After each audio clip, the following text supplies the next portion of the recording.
মহিলাদের 1 জুন ঢোকাবো 3000,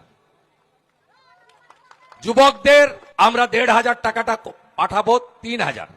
মমতা বলেছে 5 বছর দেবে, আমরা বলেছি যতক্ষণ না চাকরি দিতে পারবো ততক্ষণ দেব। বার্ধক্য ভাতা 1000 পান, বার্ধক্য বিধবা দিব্যাঙ্গ 1 জুন থেকে ওটা ডবল পাবেন, 2000 টাকা। পিএম কিষাণ সম্মান নিধি 6000 পাচ্ছেন, 1 জুন থেকে ওটা 9000 পাবেন। এখন ভুয়া স্বাস্থ্য সাথীর কার্ড ভেলোরে চলে না, কটকে চলে না, মুম্বাইতে চলে না, দেবী শেঠির হসপিটালে চলে না, ডাক্তার রেড্ডির হসপিটালে চলে না, শঙ্কর নেত্রালয়ে চলে না, মুম্বাই ক্যান্সার হসপিটালে চলে না। আমরা আয়ুষ্মান ভারতের কার্ড দেব গোটা ভারতে, কাশ্মীর থেকে কন্যাকুমারী 5 লক্ষ টাকা পর্যন্ত চিকিৎসা ফ্রি। প্রসূতি মায়েরা 21000 টাকা পাবেন, 5টি পুষ্টিকর খাবারের কিট পাবেন।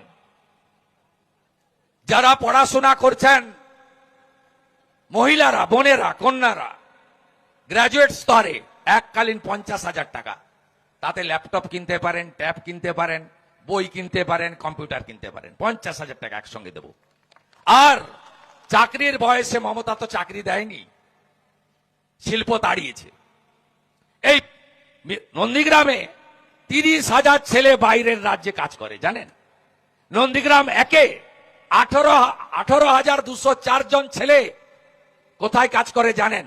Orissa BJP, Maharashtra BJP, Gujarat BJP, Uttar Pradesh BJP, Andhra Pradesh BJP, কেরালায় কিছু আছে। এই 18,204 মধ্যে আবার মমতাকে যারা ভোট দিয়েছে সে 10,000 মুসলমানও আছে। এরা আমাদের এখানে বলে হিন্দুর পার্টি, আর বিজেপি শাসিত রাজ্যে রোজগার করে আর মমতার রাজ্যে টাকা পাঠায়। এটাই কঠিন বাস্তব। 5 বছর চাকরিতে আবেদনের বয়স সীমা ছাড় দেব। 6 মাসের মধ্যে সরকারি 6 লক্ষ ভ্যাকেন্সি পূরণ হবে, শিক্ষক সহ।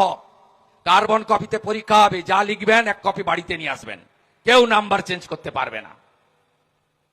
আপনারা বিজেপিকে আনুন, পরিযায়ী শ্রমিকরা বাড়ি ফিরবেন। আমরা কথা দিতে পারি টাটা সহ শিল্পকে আমরা ফেরাবো, আর মাঠ থেকে 3100 টাকা করে ধান কিনে নিয়ে যাবে সরকার, মাঝখানে কোনো দালাল থাকবে না। মৎস্য সাথী প্রকল্প চালু হবে এবং শিক্ষাক্ষেত্রে পিএম শ্রী চালু হবে। আনুন বিজেপিকে। ধর্ষণ শব্দটাকে তুলে দেব। কেউ যদি ধর্ষণ এর মতো কুকাজ করেন, সকালে জমা নিয়ে বিকালে খরচ করে দেব।